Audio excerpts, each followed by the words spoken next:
내년도 나라 살림 예산이 342조 5천억 원으로 편성됐습니다. 정부는 민간 고용시장 위축과 청년, 베이비붐 세대 어려움을 고려해 재정 10조 8천억 원을 들여 일자리 58만 9천 개도 만들 예정입니다. 분야별로 복지가 97조 원으로 올해보다 4.8% 늘었고 교육이 49조 원으로 7.9% 증가했습니다.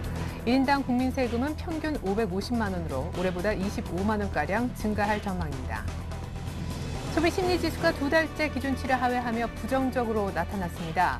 한국은행에 따르면 소비심리지수는 전달과 동일한 99를 기록했습니다.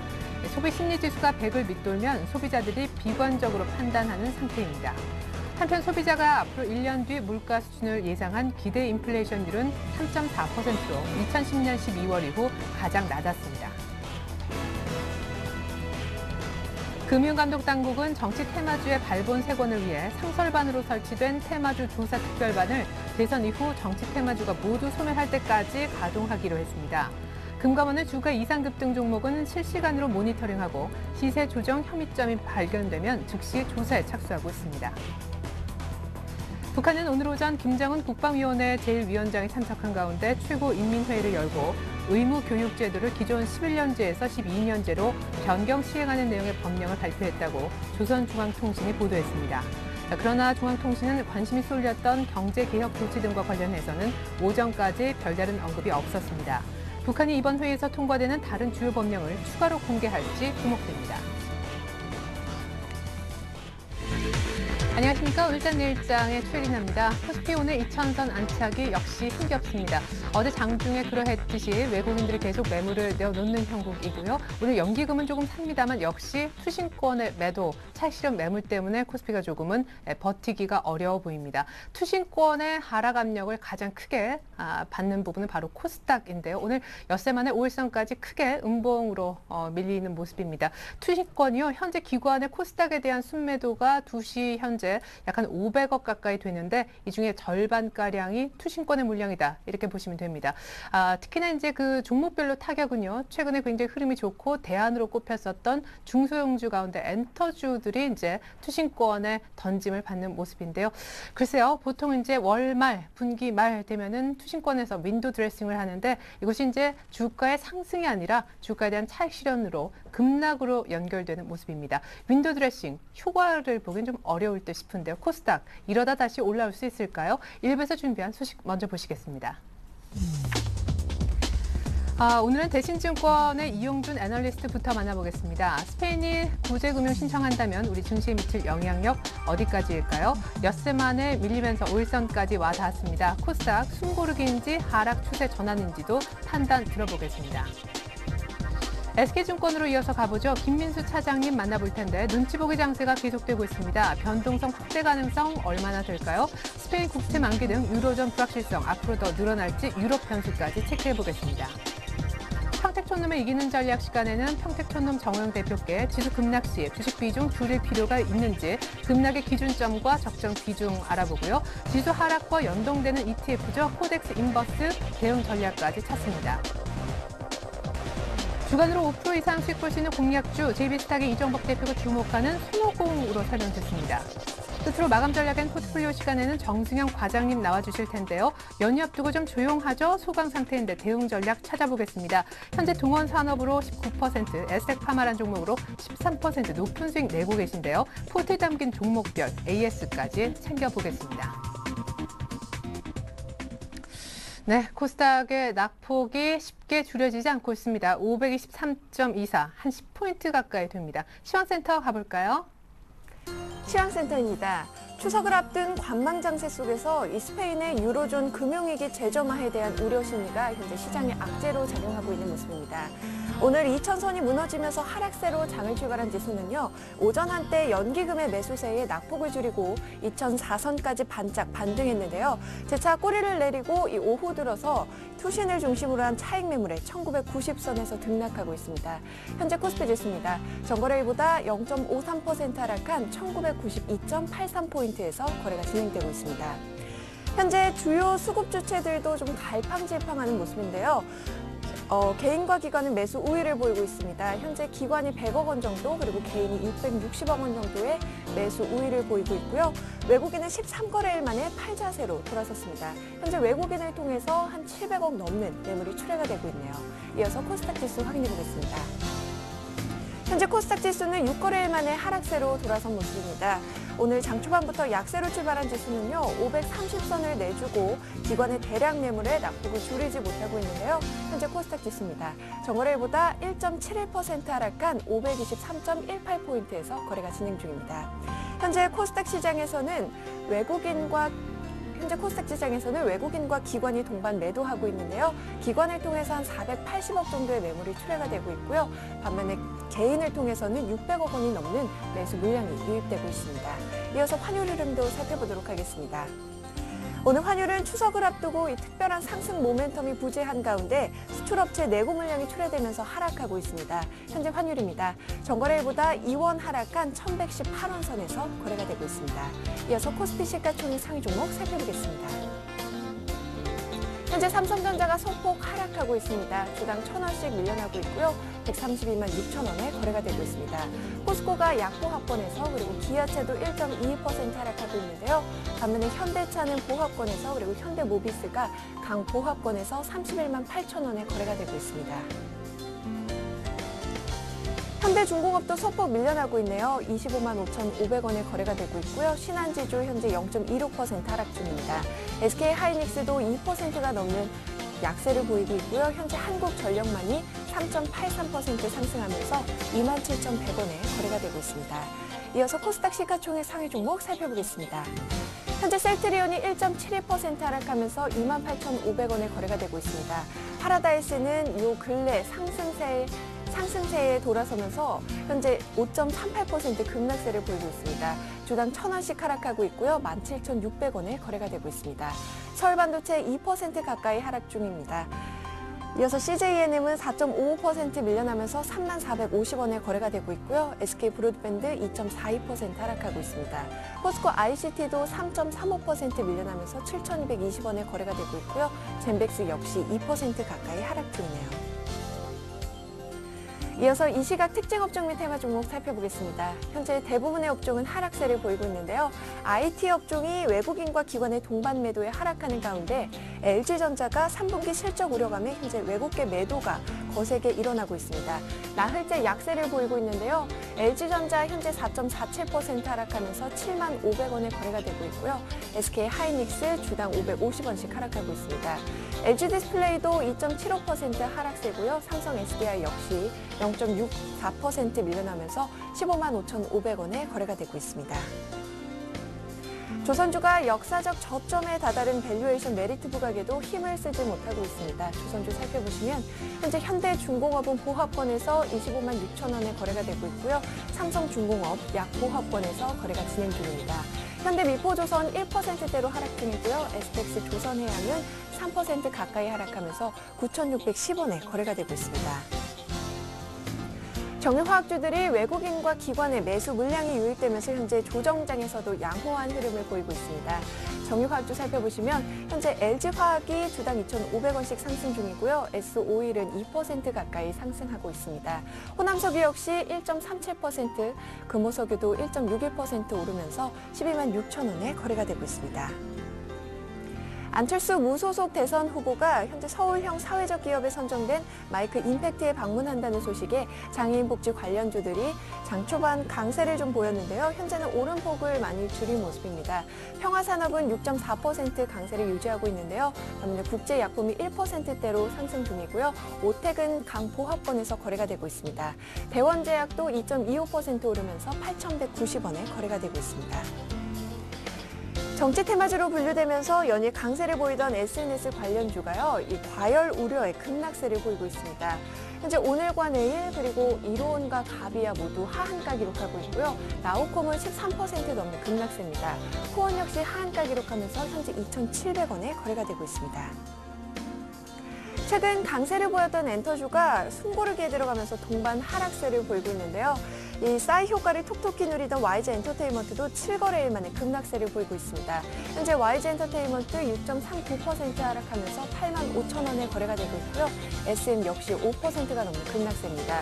JYP&T도 5.53%, 로엔 역시 6.62% 하락 중이고요.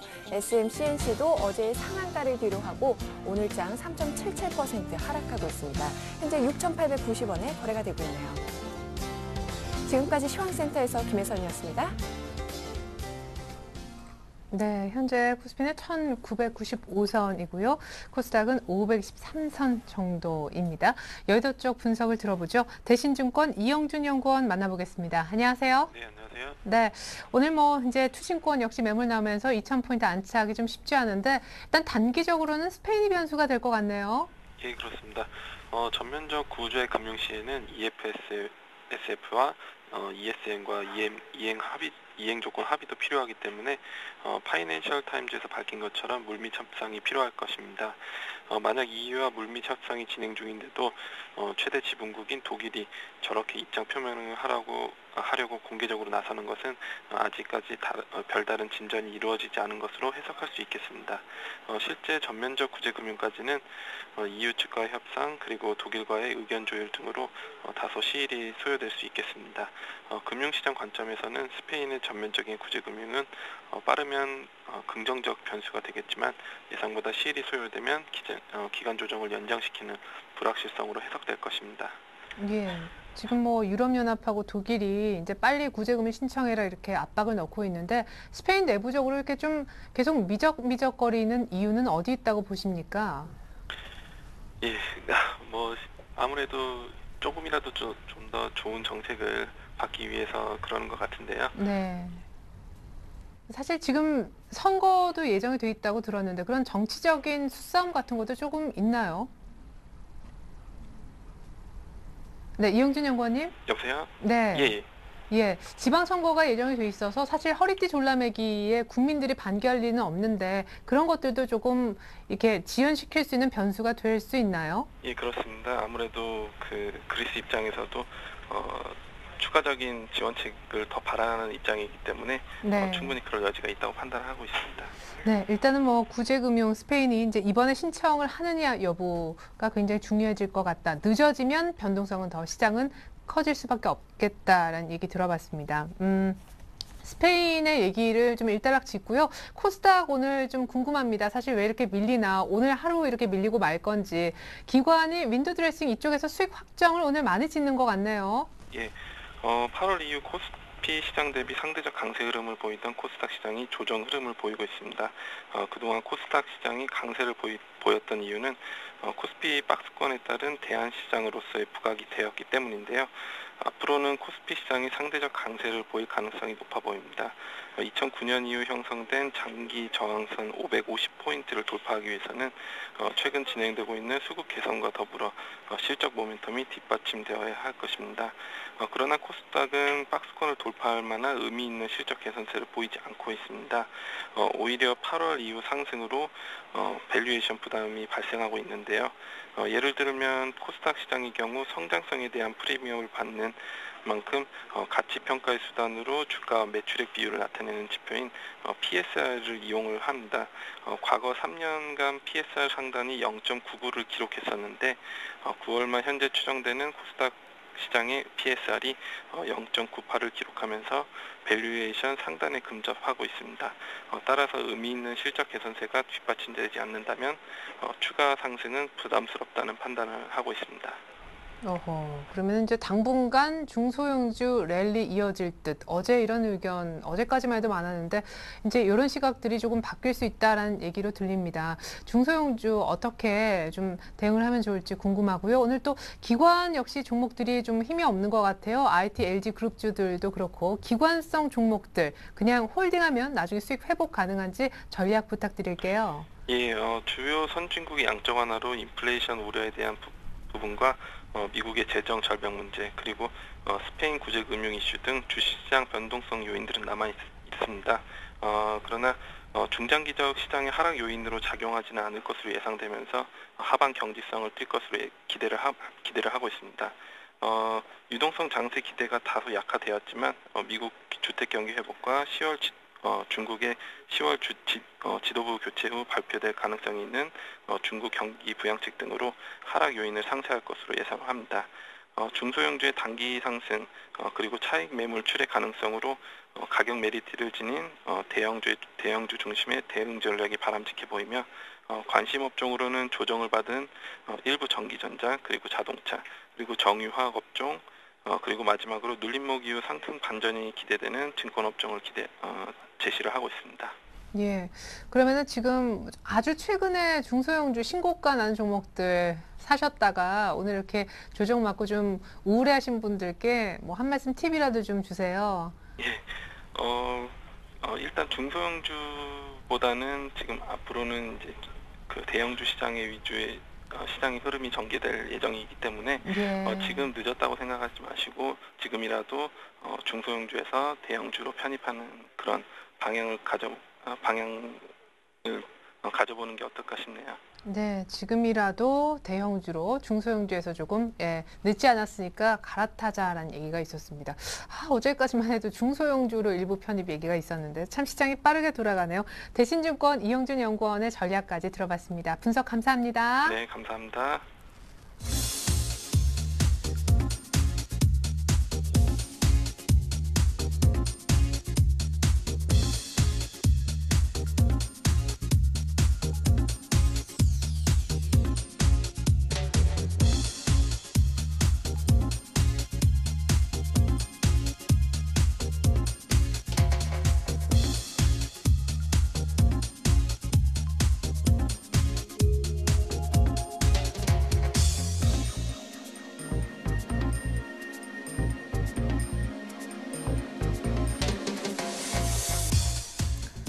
네, 눈치보기 장세 장중 변동성 확대 유의하라. 오늘은 SK증권 김민수 차장님 만나보겠습니다.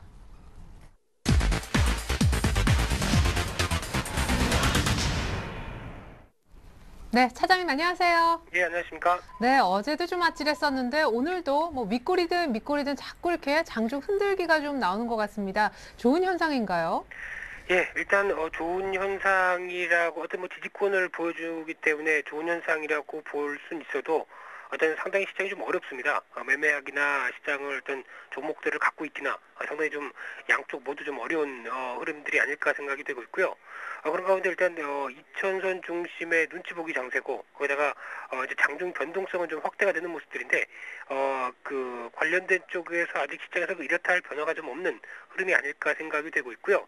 그런 가운데 일단 아무래도 그 유로존 관련된 이제 불확실성이 이번 주에도 같이 다시 이어지는 모습들이 아닐까 생각이 되고 있고요. 그런 쪽에서 봤었을 때에 대한 모습들, 특히 지금은 25일부터 27일까지 이탈리아 국채 입찰이 할 예정으로 돼 있고 25일 날 또한 드라기와 메르켈 쪽에서의 회담 그리고 27일 날 스페인과 스페인 쪽에서 내년 예산안 관련된 쪽에서의 변화들 이어질 걸로 보여지고 있는데 이런 모습들 관련돼서 유로존 관련된 불확실성이 여전히 시장에 좀 불안한 모습들로 볼 수 있을 것 같고요. 그리고 특히 지금 추가적으로는 또 관련된 월말의 경제 지표들의 모습들이 조금 더 눈에 띄는 모습들이고요.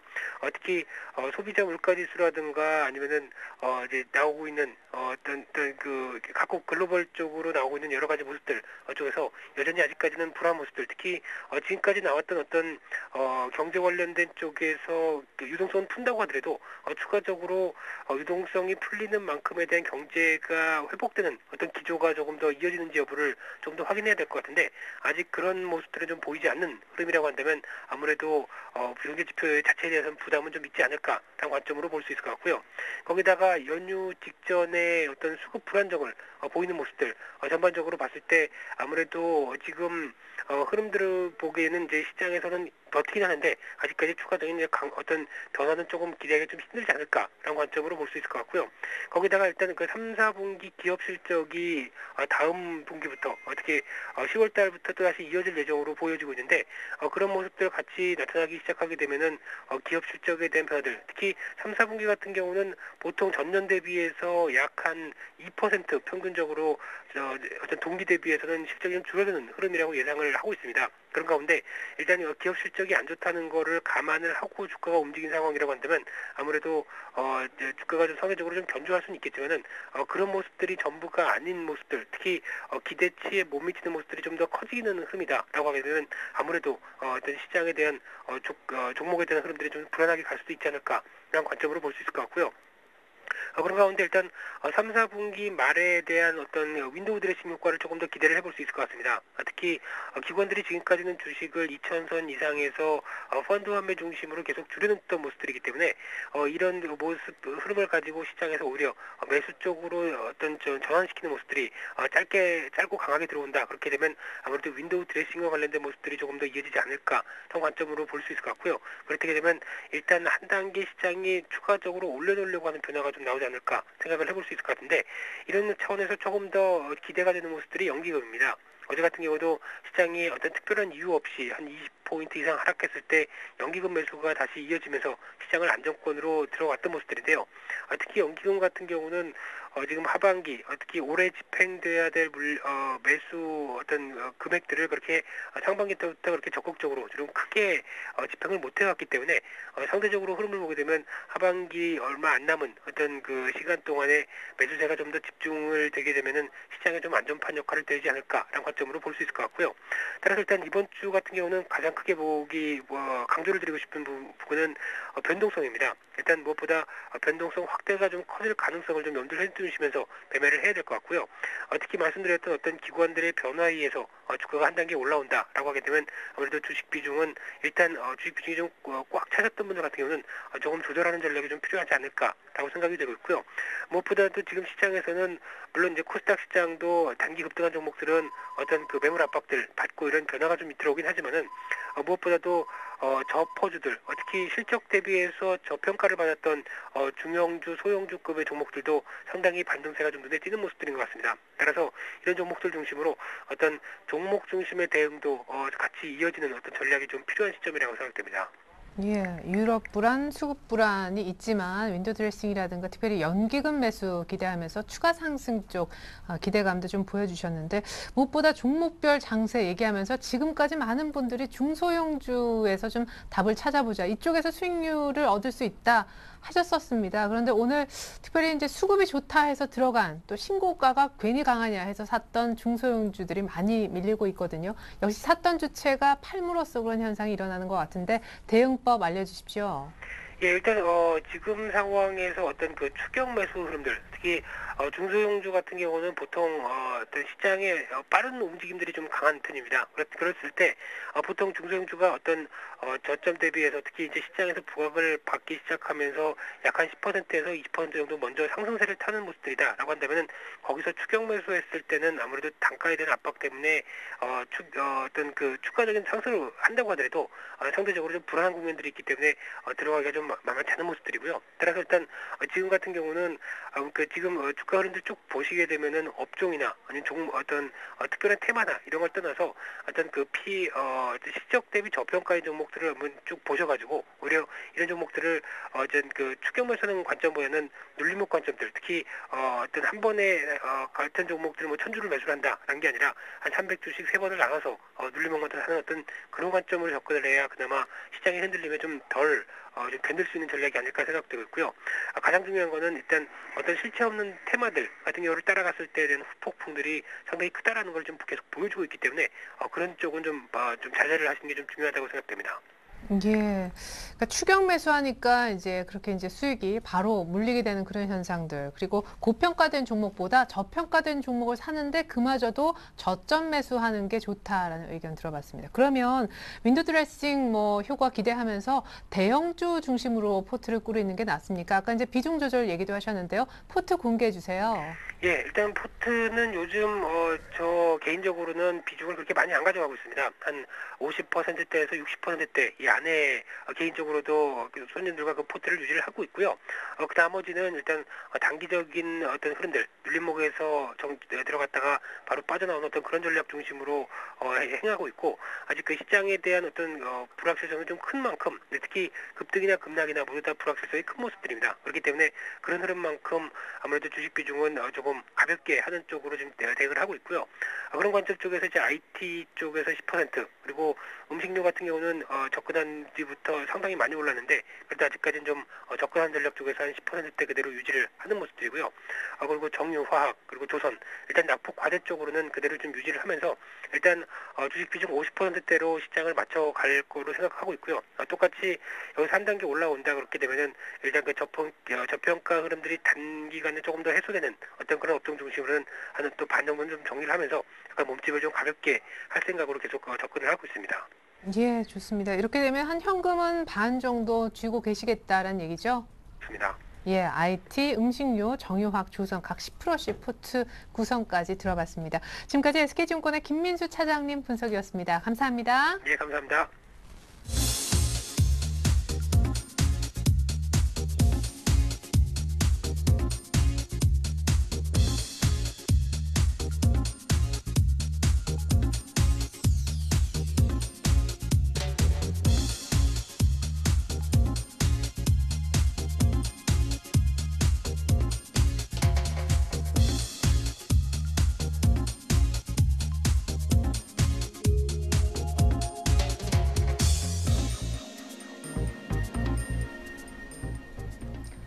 네, 계속해서 평택촌놈 정호영 대표님과 장을 이기는 전략 세워보겠습니다.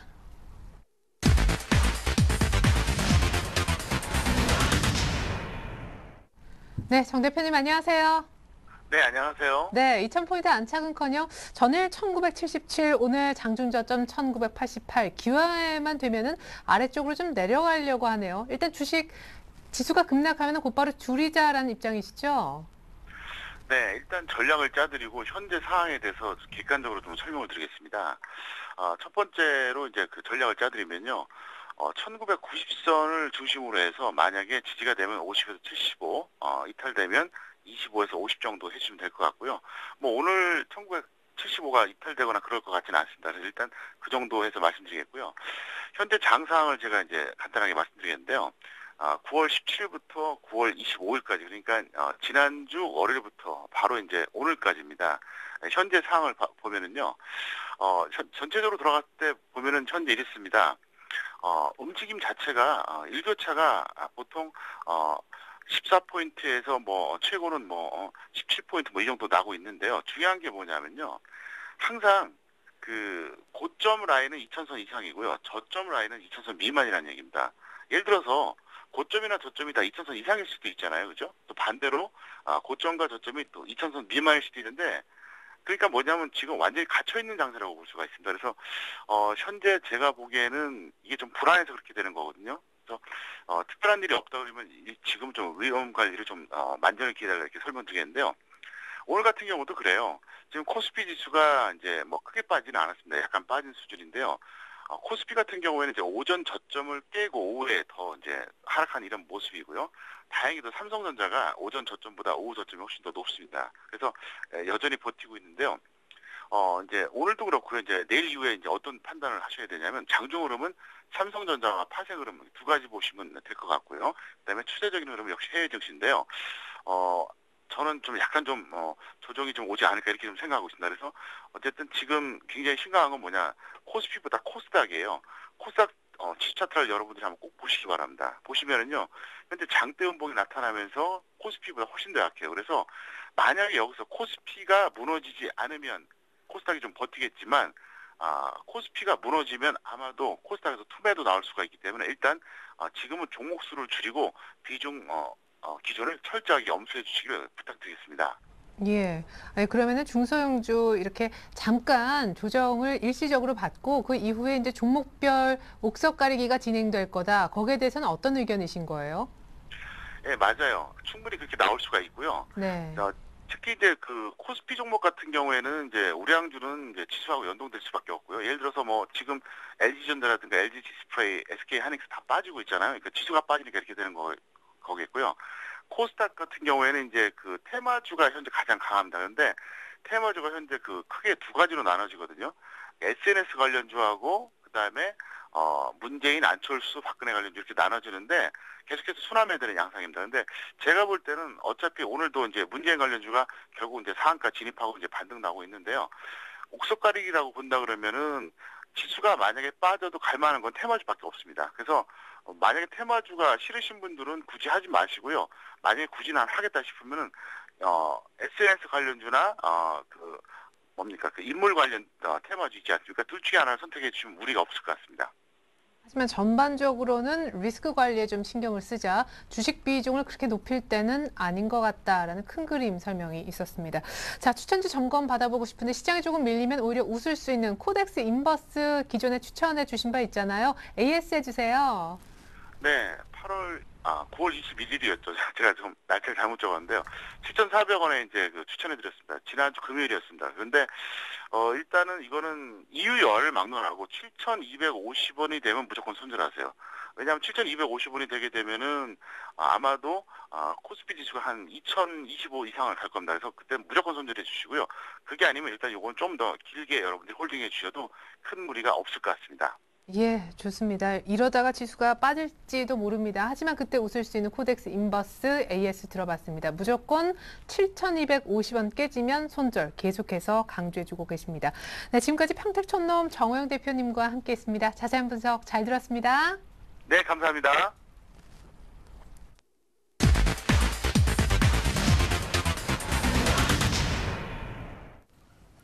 주간 5% 공략주 김보람입니다.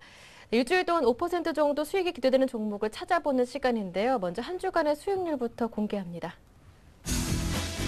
동양증권 박현상 대리의 인터파크가 현재 1.6% 정도 수익률 기록하고 있습니다. 어제 바로 추천받았던 종목인데요. 순조로운 진행 이어가고 있고요. JB스탁 이정복 대표의 하림은 어제까지는 수익률을 기록하다가 오늘 다시 손실로 돌아섰습니다.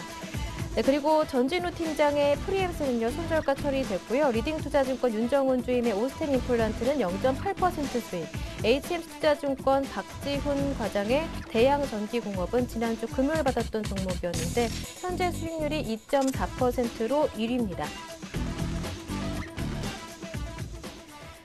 네, 이 가운데 오늘은 JB스탁 이정복 대표와 함께하겠습니다. 안녕하세요. 네, 안녕하세요. 하림 투자한 지 딱 일주일째 되는데요. 대응 전략 어떻게 수정해 볼까요?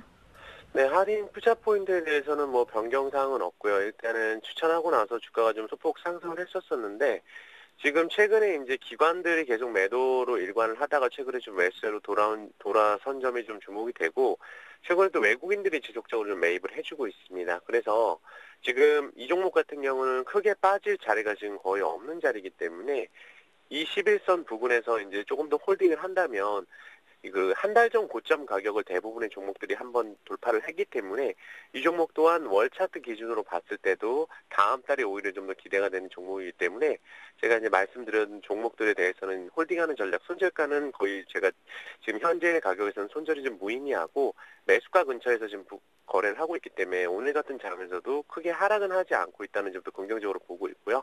그래서 일단 홀딩하는 전략 제시해드리겠습니다. 네, 이어서 오늘의 종가 공략주도 살펴보겠습니다. 어떤 종목입니까? 오늘 종목은 이제 손오공이라는 종목인데 네. 이 종목 이제 대부분의 이제 투자자분들이 잘 아시는 종목이라 판단이 되고 이 종목과 연관되는 종목은 오로라 같은 이제 완구류를 이제 생산하는 업체고요.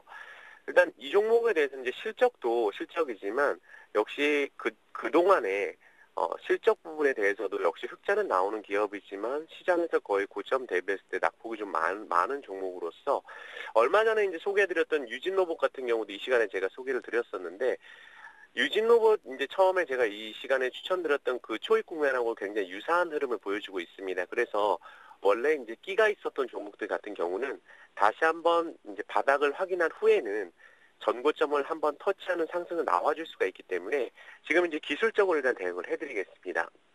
그래서 기술적으로 한번 언급을 먼저 자세하게 해드리면 일단 얼마 전에 60일선을 돌파하는 걸 거의 한 몇 달 만에 처음으로 이제 돌파를 했었었고요. 그리고 지난주에 다시 한번 60일선을 돌파를 했다가 현재는 61선이 아래로 깔리면서 지금 하방 경직이 걸려있는 상황입니다. 그럼 우리가 이제 수익도 중요하지만 요즘 같은 장세에서는 보통 이러한 종목들이 그 거래를 하면서 올라가기보다는 한 번에 급등하는 경향이 많기 때문에 지금 21선 부근에서는 지속적으로 매입을 해야 된다고 보고 있고요. 그래서 현재가 매수 충분히 가능해 보이고 손절가는 현재 구간에서 한 3% 정도를 종가 이탈했을 경우에 손절가를 제시해 드리겠습니다. 하지만 여기서 소폭 밀린다, 시장이 좀 무너져서 소폭 밀린다 할지라도 충분히 조정을 받았고 바닥 확인이 1차, 2차 저점이 연결돼서 지금 60일선에서 거래를 하고 있기 때문에 크게 무리가 없는 가격으로 보고 있고요. 목표가로는 여기서 10% 정도를 제시해드리겠습니다. 네, 끼가 있는 종목이라고 소개해 주셨던 손오공 오늘 현재 가격에 매수 가능하겠고요. 목표 가격은 4,500원 그리고 손절 가격은 조금 더 짧게 3,650원으로 정해 주셨습니다. 말씀 잘 들었습니다. 고맙습니다. 네, 감사합니다. 지금까지 주간 5% 공략주 김보람이었습니다.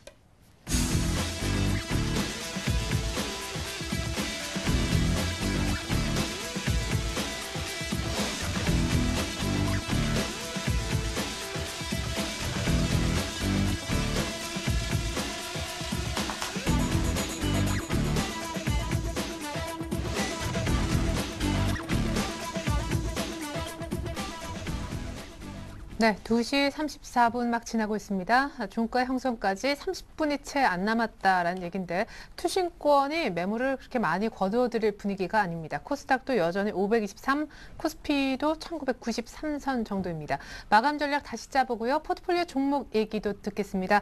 유진투자증권 압구정 지점에서 정승영 과장님 나와주셨습니다. 안녕하세요. 네, 안녕하세요. 네, 사실 뭐 지난주 계속 2천이었고 이번 주는 조금 약간 이제 장중에 아래쪽을 밀렸다가 또 다시 올리거나 어쨌거나 어제 오늘은 변동성이 좀 커진 것 같아요. 네, 그렇습니다. 일단 그 이제 2,000포인트를 전후로 해서 일단 시장 자체가 뚜렷한 모멘텀이 없다 보니까 아무래도 이제 시장의 그 파생, 그 선물 옵션에 의해서 시장이 좀 변동성이 커지는 그런 모습을 보여주고 있습니다. 오늘도 뭐 뚜렷한 매수 주체는 없고요. 그리고 외국인이 뭐 아침보다 조금 좀 많이 팔기 시작했네요. 1,000억 가까이 이제 팔았는데 선물도 이제 1,600계약 정도 팔면서 어느 정도 이제 시장에 그 모멘텀이 없는 모습을 전형적으로 보여주고 있다 이렇게 분석이 되고요.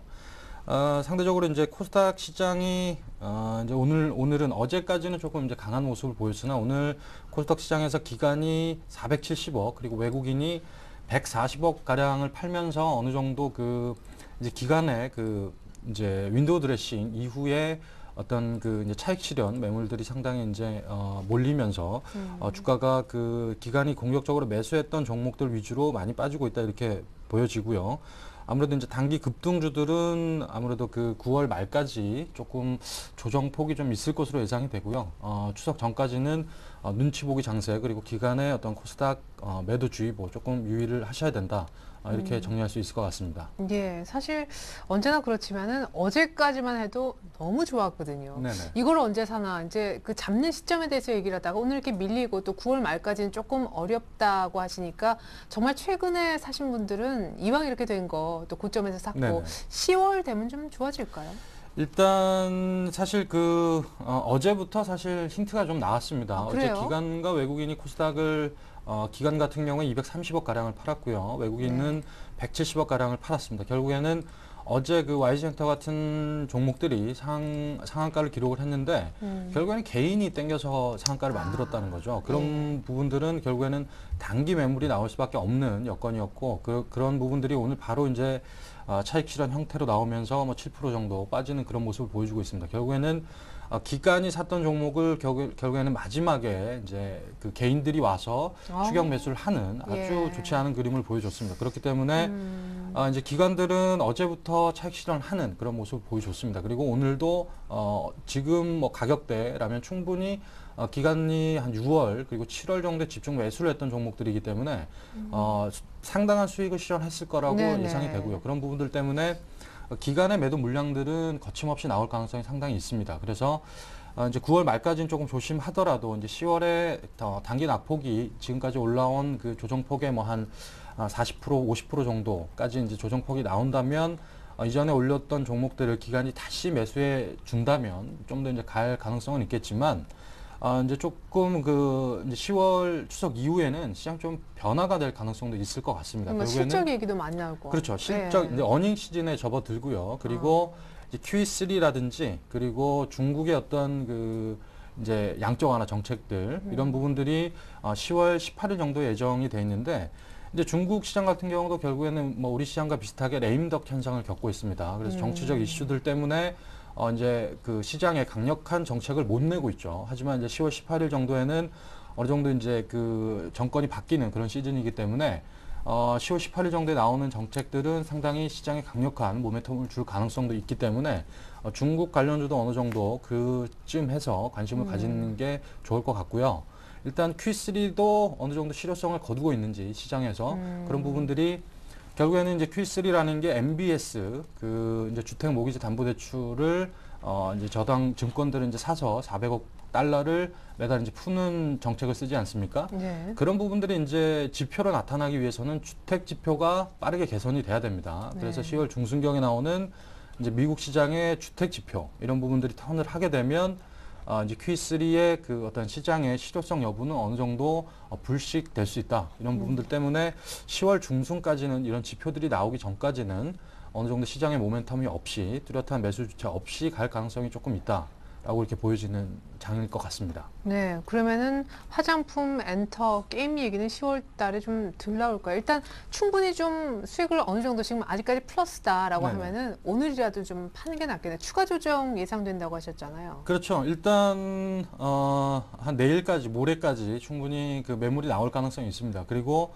10월 달 이후에는 어느 정도 그 대형주 장세, 아까 말씀드린 대로 지표들이 개선이 되면 대형주 장세에 2천이 넘어서면서 한번 이렇게 우리 시장에서 보여줬지 않습니까? 유동성 네. 장세에 의해서 뭐 증권주들이 상한가를 가는 그런 예. 모습을 보여줬기 때문에 그런 장이 조금 이어질 가능성이 있습니다. 그렇기 때문에 어떤 개별 종목이 장이 더 갈 수도 있겠지만 지수 부담을 느끼는 외국인이나 기관들이 코스닥 종목들에 조금 더 관심을 가지게 되면 지금까지 모멘텀이 살아있는 종목들은 다시 매수를 할 가능성도 있지만 이제 10월 중순쯤 해서 그게 이제 또 중순에 지표가 나온다고 해서 시장에 반영되는 게 꼭 지표를 확인하고 반영되는 건 아니거든요. 기대감으로 충분히 일찍 시작할 수도 있는 부분이기 또 때문에 중국 모멘텀도 그렇죠. 있을 수 있고. 중국 모멘텀과 이제 그 Q3의 네. 뭐 어떤 시장의 실효성 여부 이런 부분들이 10월 들어서는 어느 정도 이제 어닝 시즌과 맞물려서 그런 대형주 장세가 조금 이어질 가능성이 있기 때문에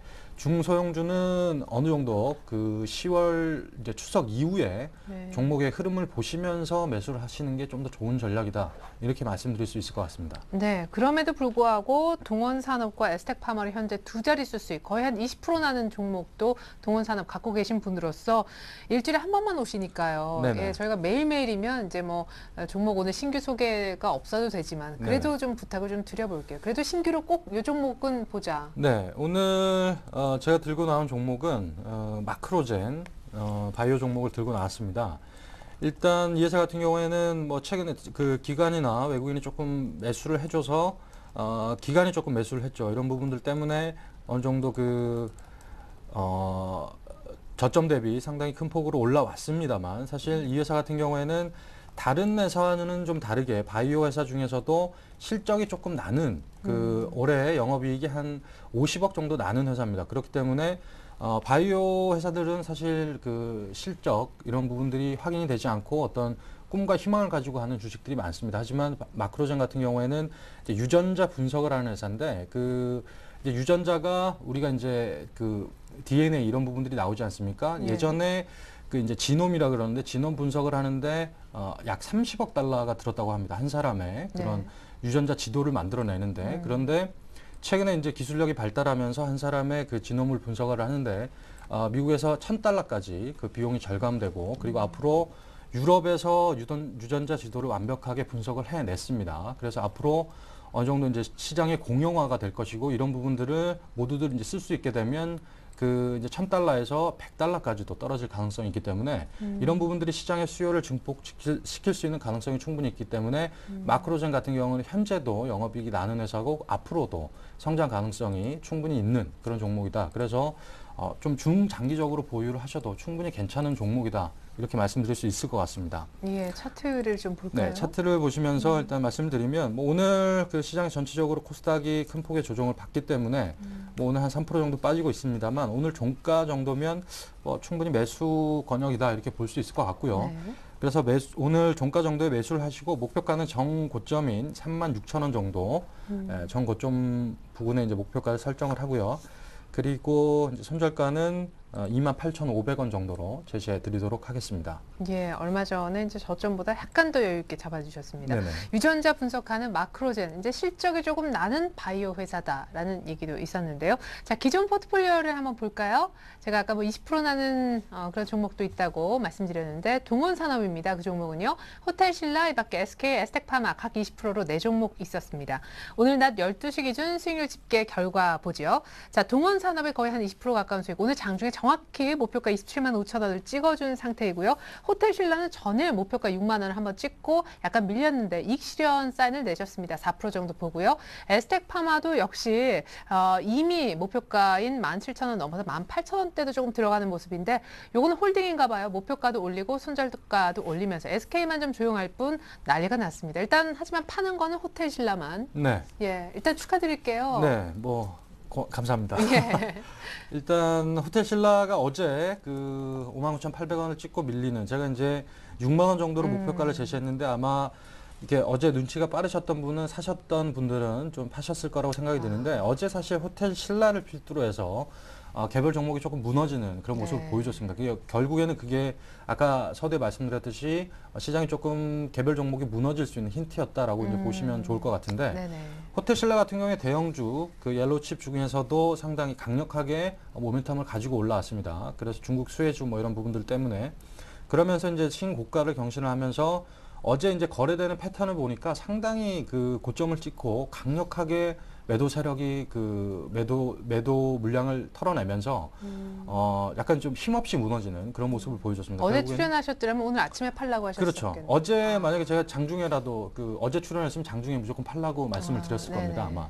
하지만 이제 오늘도 뭐 한 4% 정도 하락을 했습니다만 아무래도 단기 조정이 있을 것이라고 충분히 예상이 되기 때문에 뭐 어제 파셨던 분들은 수익이 조금 더 나셨겠지만 오늘 정도도 정리를 하시고 충분히 뭐 5만 뭐 한 2,000원, 3,000원 부근에서 다시 매수 타이밍이 다시 올 것 같습니다. 그래서 이제 이익 구간이기 때문에 호텔신라는 매도 하시는 걸로 말씀을 드리고 그리고 다음은 이제 동원산업이 되겠죠. 동원산업 같은 경우에는 너무 좋아요. 오늘까지도 신고가. 그리고 네. 목표가를 딱 출연하는 날 정확하게 또. 제가 이거를 골랐지만 참 편한 종목이라고 생각이 그러니까요. 들고요. 예. 사서 계속 홀딩하셨던 분들은 아마 끝까지 30만 원 정도까지 끌고 가셔도 무방하다라고 보여지고요. 매도 세력이 거의 나타나지 않았기 때문에 이런 종목들은 어느 정도 이제 어닝도 받쳐주고 그리고 어닝 시즌이 다가오는 이제 9월 달에 이런 그 참치회사 같은 경우는 3, 4분기가 성수기입니다. 그래서 실적이 하반기 때 집중적으로 이렇게 늘어나는 그런 구도이기 때문에 충분히 제가 이제 단기적으로 25만 원 목표가는 오늘 터치를 했습니다만 아마 뭐 25만 원을 넘어가면 다음 주쯤에 다시 목표가를 상향할 가능성도 있는 종목이기 때문에 계속 홀딩하시라 말씀드리고요. 네, 충분히 자랑하셔도 될 것 같습니다. 그리고 또 하나 종목이 있잖아요. 에스텍파마. 이 종목도 진짜 그렇습니다. 추세가 너무 좋아요. 에스텍파마도 이제 무너지지 않았기 때문에 네네. 이것도 이제 고점을 충분히 경신할 수 있는 오늘 뭐 이제 SM이라든지 뭐 YG라든지 많이 무너졌지 않습니까? 네, 근데 S로만 시작해도 좀 그렇죠. 불안불안한데. 이런 부분 이 종목은 이제 무너지지 않았기 때문에 충분히 고점 경신하는 부분까지는 홀딩하시는 전략 가져가시고 목표가를 얼마까지 올리시는 거죠? 목표가를 19,000원으로 올리겠습니다. 네네. 충분히 그 정도 여력은 충분히 있어 보이고요. 이제 손절가는 매수가로 네, 익절하는 걸로. 정정을 하고 마지막으로 SK는 이제 대형주 장세가 조금 이제 모멘텀이 없다 보니까 일단 뭐 이거는 한 10월 이후에 아까 말씀드린 대로 그때까지는 홀딩하시는 전략 가져가시겠습니다. 네, 오히려 이제 10월 중순 시장이 좀 크게 돌 때 SK의 수익률도 두 자릿수 돼 있을지 모르죠. 완성본 보여드립니다. 자, 우리 정승현 과장님의 놀라운 포트폴리오예요. 오늘 약간 바뀌었습니다. 이렇게 해서 결국에 4% 정도 수익 보고 호텔신라 빼고요. 마크로제 같은 비중으로 교체 매매되었습니다. 나머지 세 종목 그대로 끌고 갑니다. 자, 동원산업은 오늘 장중에 목표가 도달하긴 했습니다만 30만 원 이상도 가능하다 보유 의견이었고, SK는 10월 중순 이후를 기대합니다. 당연히 보유겠죠. 에스텍파마, SK가 그렇고요. 에스텍파마는 목표가 19,000원으로 상향, 선절가는 익절하겠다 하셨기 때문에 매수가로 맞추고요. 역시 이 종목도 홀딩이 되겠습니다. 팔지 않고 마크로제는 오늘 종가 정도 31,000원대 매수, 정고점까지 내다보셨습니다. 오늘 신규 추천주 마크로젠이었습니다. 네, 이상 동원산업으로 20% 가까이 수익 빠르게 내어주신 유진투자증권 압구정 지점 정승현 과장님과 함께해봤습니다. 축하드리겠고 감사합니다. 네, 감사합니다. 네, 이제 조금 있으면 종가 나올 것 같은데요. 오늘 기관은 못 말릴 것 같습니다. 무엇보다 코스닥의 종가가 관건입니다. 낙폭 줄일 수 있을까요? 전 잠시 후 2부로 다시 오겠습니다. 고맙습니다.